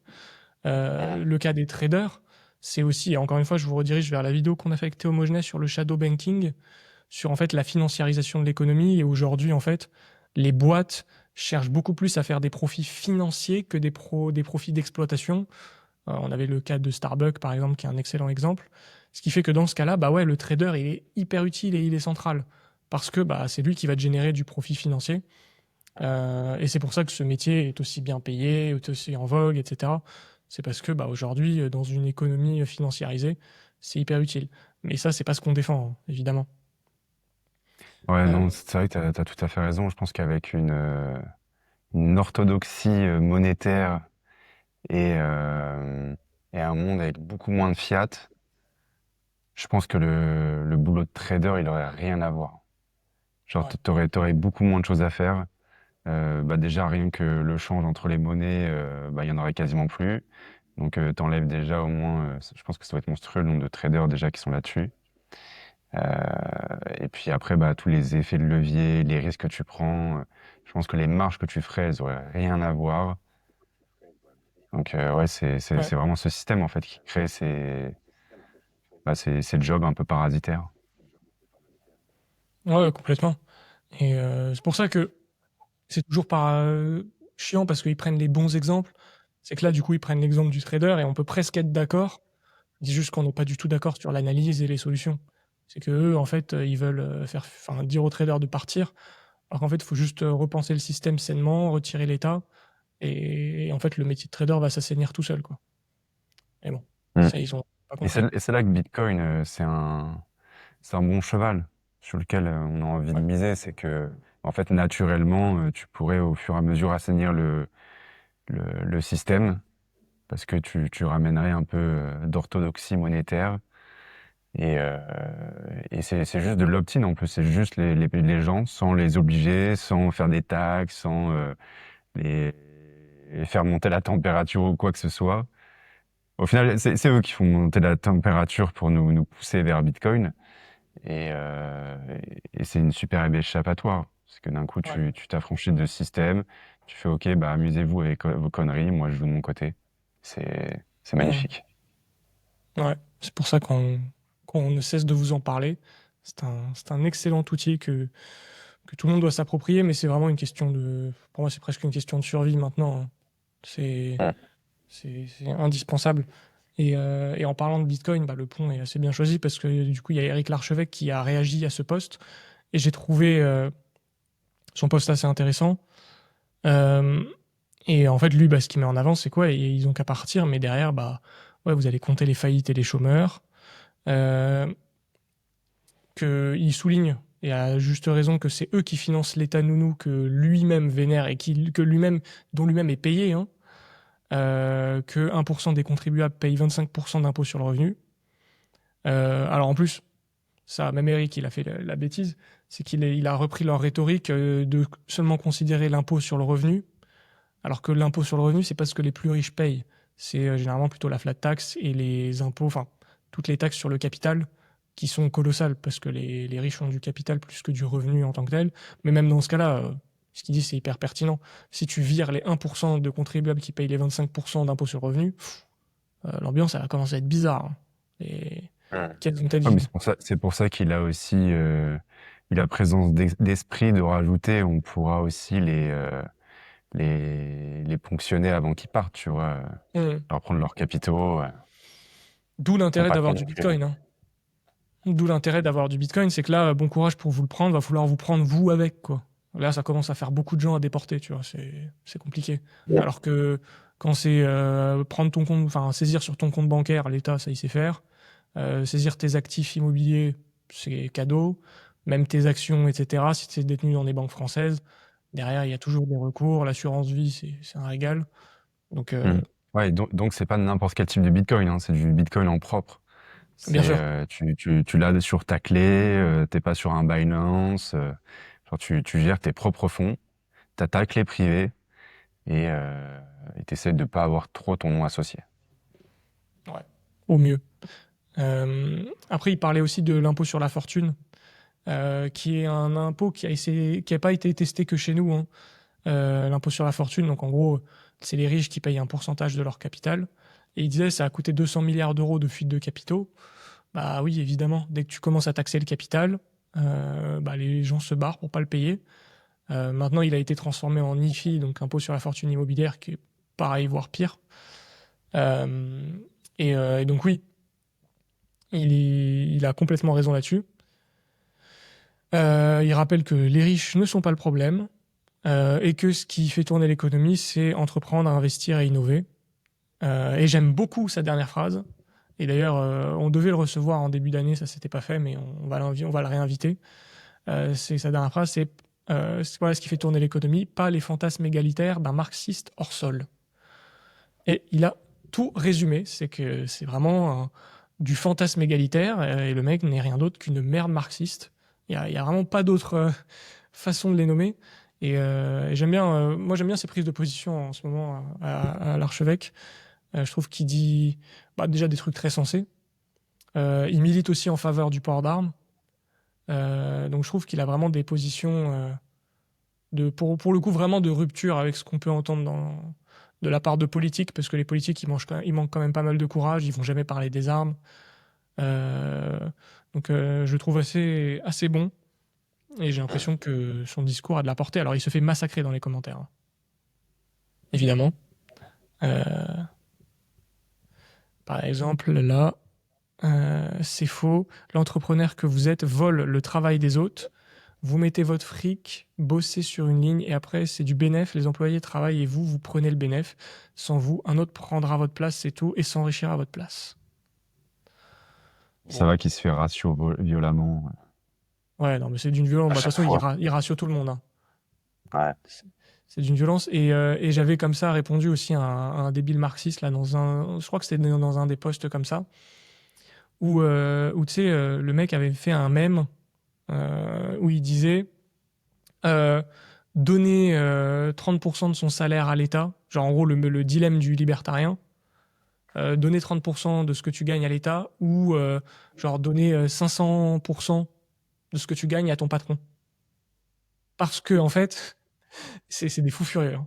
En gros, eux, ce qu'ils considèrent, ils vont prendre les revenus de l'entreprise, ils vont les diviser par le nombre de salariés, et voilà ce que chaque salarié devrait avoir. Et en fait, il fait le rapport de ça par rapport à son salaire, qui est la différence, donc la valeur ajoutée. Et donc pour lui, en fait, le patron lui vole.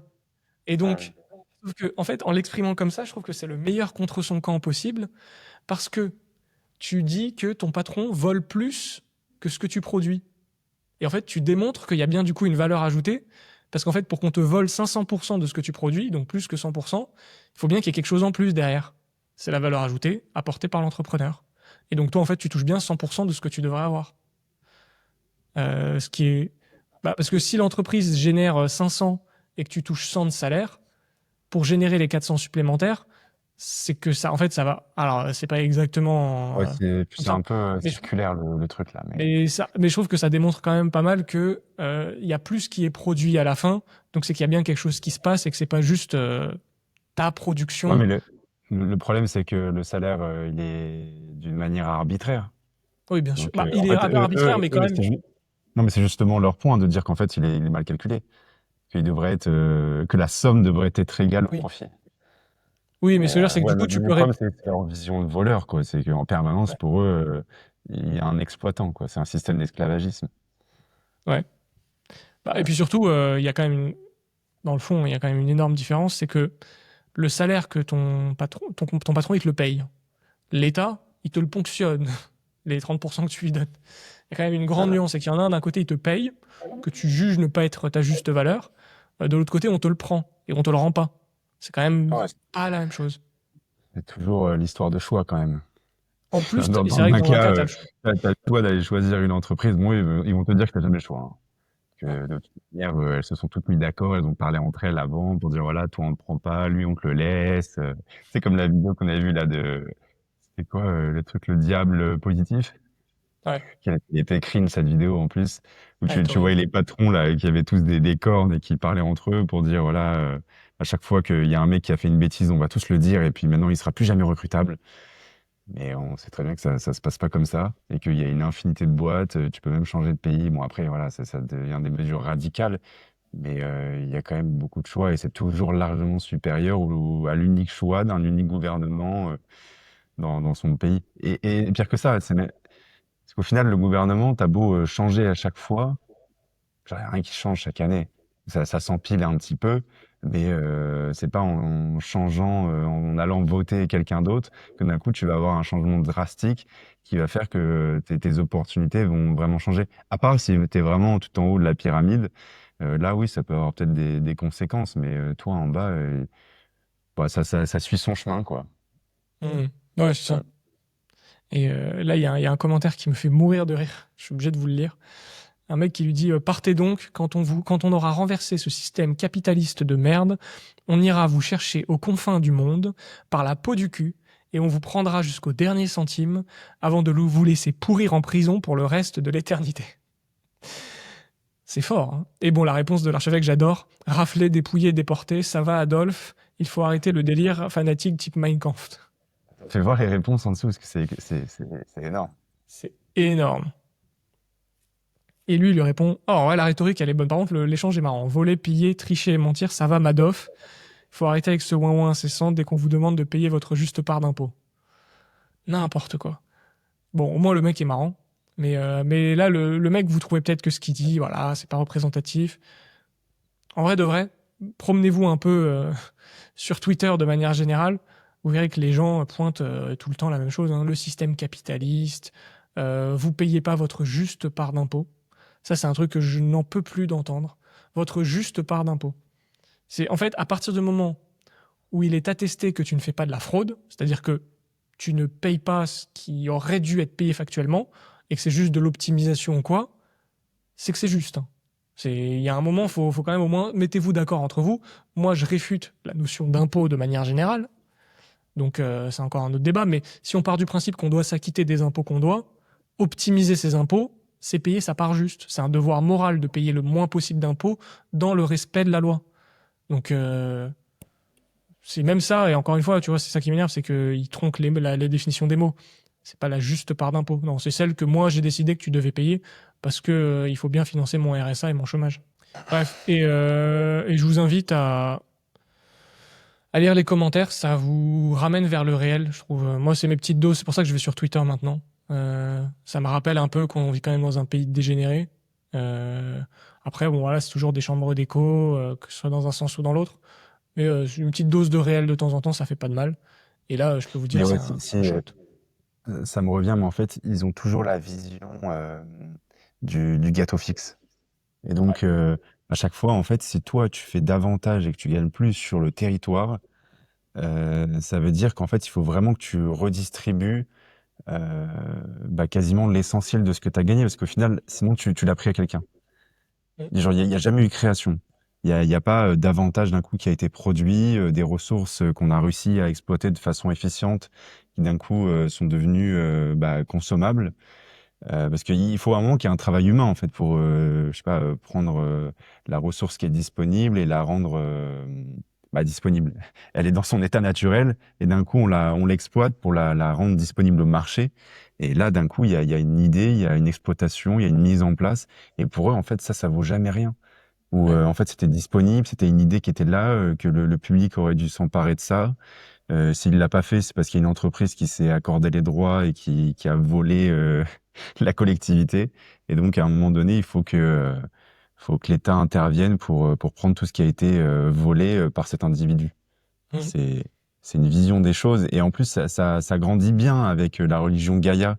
Euh, non, mais il y a beaucoup de liens et c'est pour ça que tu retrouves beaucoup essentiellement, tous les gens qui sont écologistes, ELV et tout, c'est tous des marxistes, des malthusiens de gauche. Parce que Mhm. c'est le même logiciel, c'est la même façon de penser, c'est la chose est limitée, il y a qu'une seule moyen de l'exploiter, c'est le vol Ouais. systématique. Ouais. Et par rapport à ça, en vrai, il faudrait qu'on fasse carrément un épisode là-dessus, vraiment presque de théorie. Mais juste un truc sur tu parlais des ressources et justement d'aller exploiter la ressource. Et par exemple, il y a un débat, les gens disent oui, les entreprises qui vendent de l'eau, c'est des escrocs, machin. Et en fait, les gens ne comprennent pas pourquoi, par exemple, on paye de l'eau, mais on paye pas de l'air. C'est deux ressources naturelles qui sont assez abondantes sur Terre. Et en fait, du point de vue libéral et libertarien, c'est assez simple le rapport aux ressources naturelles. C'est-à-dire que l'air, pour que vous le consommiez, il n'y a besoin d'aucune action humaine et aucune transformation. Il est librement disponible, vous le respirez, vous le rejetez. Demain, vous habitez à côté d'un lac. Bah, l'eau, si vous voulez boire l'eau du lac, rien ne vous empêche de le faire. Par contre, quand vous voulez boire de l'eau en bouteille, ou même de l'eau du robinet ou que sais-je, il y a une action humaine qui est faite. Il y a une transformation, il y a des gens qui bossent pour ça, faut l'acheminer, faut la transporter, etc., etc. Et là, par contre, où il y a un problème, et je suis d'accord, c'est que, imaginons, vous habitez, vous avez un puits avec une source d'eau potable, et qu'il y a Nestlé qui arrive, et qui veut commencer à pomper l'eau pour faire une entreprise. Si elle veut pomper l'eau, mais elle vous laisse votre puits, c'est OK. C'est-à-dire qu'elle arrive et elle fait comme vous, elle exploite la ressource. Et sauf qu'elle le fait dans un but industriel pour aller distribuer de l'eau à je sais pas où. Par contre, le problème, c'est de fermer votre puits et de plus vous donner accès à l'eau. Parce que là, par contre, elle a empiété sur votre propriété et elle vous empêche d'y accéder. Et je sais qu'il y a souvent ces scandales, et Nestlé, je ne l'ai pas cité pour rien, c'est qu'ils sont souvent mêlés dans des scandales comme ça, où en fait, ils vont aller exploiter une source, ce qui est OK. Par contre, le problème, c'est qu'ils vont priver d'eau les gens sur place en leur revendant les bouteilles de la même source qu'ils étaient en train de pomper juste avant. Et là, il y a un problème. Et généralement, qu'est-ce qui se passe? Pourquoi ça arrive? C'est que Nestlé est de connivence avec l'État, s'approprie une ressource parce que l'État a décidé que les ressources naturelles c'était à lui, et dit tiens, je te cède ça à Nestlé, et les autres, vous pouvez aller vous faire foutre. Donc c'est généralement comme ça que ça se passe, et c'est pour ça qu'il y a ce problème. Et faites ça en fait avec toutes les ressources, et vous verrez en fait que le raisonnement est assez simple à chaque fois. C'est travail humain, donc justification qu'il y ait une entreprise qui s'en occupe. Pas de travail humain, on s'en fout. Ouais. Et je Je pense pense qu'on qu'on va va, pouvoir conclure là-dessus. on va conclure là-dessus. N'hésitez pas à nous suggérer dans les commentaires des sujets dont vous aimeriez qu'on parle, Ouais. qu'on aborde. Vous voyez, on peut parler vraiment de tout et n'importe quoi. Donc, dites-le nous dans les commentaires. N'oubliez pas de liker cette vidéo si vous l'avez appréciée, de vous abonner à cette chaîne YouTube, de regarder les liens dans la description, que ce soit si vous avez besoin de nos services, si vous voulez tester le site Nicolas qui paye, ou si vous voulez juste lire la description de la vidéo, vous avez le droit aussi, ça marche. Ce Et sera un peu puis, tard. effectivement. À la prochaine, Ouais, à la prochaine. Semaine pro, même heure. Ciao. même jour.